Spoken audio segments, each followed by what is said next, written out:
આજે પરોઠો બનાવવાની છું, તો તમારા જોડે એક રેસીપી શેર કરું છું. પહેલે હું લીધી છે પત્તા કોબી, પછી સદારેલું કેરેટ યાને ગાજર, કટ કરેલા ટમાટર, બીટરૂટ, કેપ્સિકમ, લીલા મરચાં 2, લીલા ધાણા,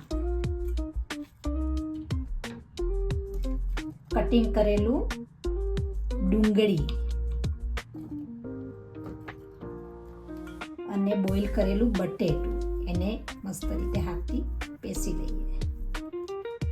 અને પનીર થોડું કે વધારે તમને યોગ્ય લાગે એટલું જ એડ કરી દેવાનું. અને એને આ બધી જ વસ્તુ વેજીટેબલ્સને આપણે હાથેથી પેસ્ટ કરીએ. પછી બેઝિક મસાલા એડ કરી દેવાના.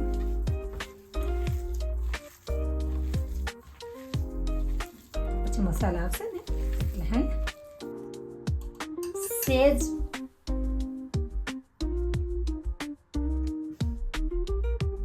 હળદર, ધાણા જીરુંનો પાવડર, ચૂટકી ભર જેટલું ગરમ મસાલો, સ્વાદ અનુસાર તમારે નમક એડ કરી દેવાનું, તમને યોગ્ય લાગે એટલું. પછી લાસ્ટમાં મેગીનો મસાલો તમે એડ કરો ને તો બહુ જ ફાઇન લાગે છે. તમને જેટલું જોઈએ એટલું તમે એડ કરી શકો છો. પછી એને આપણે મસાલાને મસ્ત રીતે મિક્સ કરી લઈએ. જોઈ શકો છો.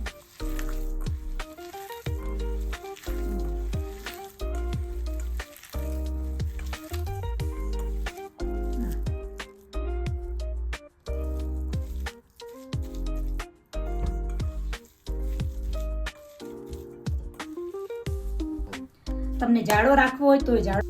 એમાં મેં છે ને મસાલો તમારા યોગ્ય પ્રમાણે ભરી દેવાનો, કેમ કે પછી વધારે નાખે તો એ છે ને ફાટી જાય છે.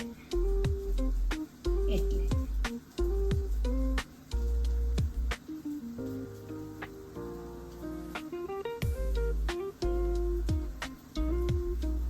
ધીરે ધીરે પ્રેસ કરવાનું.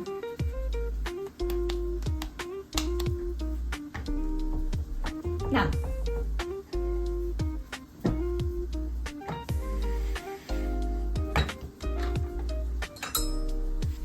એને છે ને ધીમે ધીમે ફરાવાનું, નહીંતર છે ને ફાટી જાય છે. બીકોઝ વેજીટેબલ્સ બધી એડ હોય એટલે એનું પાણી પણ થઈ જાય ને, પાણી નીકળે છે એના કારણે.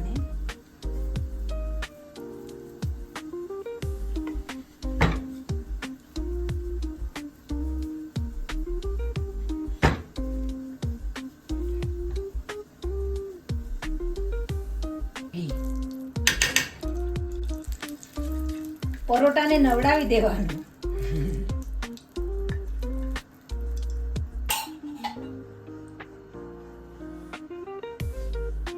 હા, જોઈ શકો છો. ધીમે આંચે એને ચડાવવાનું.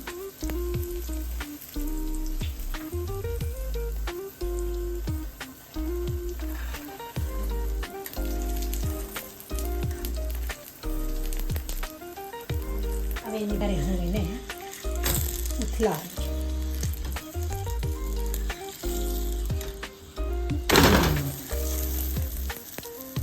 આમ છે ને પરોઠો ક્રન્ચી થાય ને તો મજા આવે. આમ ધીમે ધીમે આંચે એને ચડાવવાનું.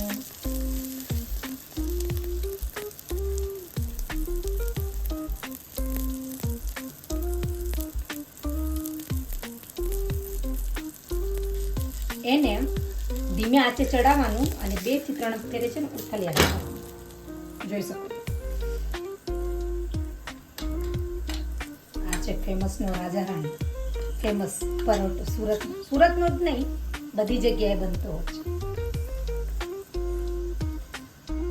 ધીમે આંચે ચડાવે એટલે આ છે ને ક્રન્ચી થઈ.